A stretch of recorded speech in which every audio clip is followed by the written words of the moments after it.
वाटाघाटी होत असताना निवडणूक समिती कोण कोण आहेत हेच माहीत नाही. आणि त्या समितीत जाहीर झाल्याप्रमाणे जे रघुनाथजी कुलकर्णी होते ते निघून गेले, परत कधी आले नाही तिकडं. त्यामुळे वाटाघाटी कोण करणार? फक्त पालकमंत्रीच करणार का ह्या जिल्ह्याचं सगळं वाटाघाटी? कुणाशी करावं हे आम्हाला अजूनपर्यंत कळालं नाही. त्यामुळे मी कधी त्यांच्याशी संपर्क साधलो नाही. बैठकच झालं नाही तर मी का सांगू पालकमंत्री होते का कोण? मी तर बैठक कुठल्या नव्हतं. आमच्या आईची तब्येत ठीक नव्हतं. पण पालकमंत्री असं म्हणले नाही 3 आमदारामध्ये मी का हस्तक्षेप करत नाही. पूर्णपणे हस्तक्षेप पालकमंत्र्याचंच आहे.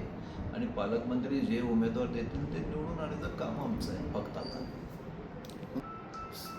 सध्याच्या वातावरणामुळं असं वाटतं की पालकमंत्री शहर उत्तरचे पूर्ण अधिकार त्यांनाच आहेत, त्यांनीच निवडणार आहेत आणि त्यांनीच जाहीर करणार. मला असं वाटतं की निष्ठावंत कार्यकर्त्याला न्याय मिळो न मिळो, निष्ठावंत कार्यकर्त्याच्या पाठीमागं उभारण्याचं माझं कर्तव्य आहे.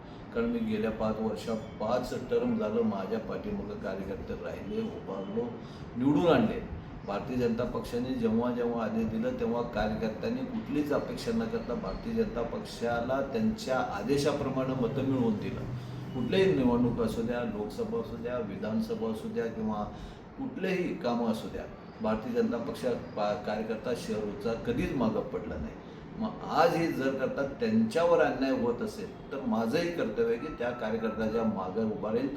तो कार्यकर्ता कुठल्याही पक्षात उभारला तरी मी त्याचा प्रचार करणार.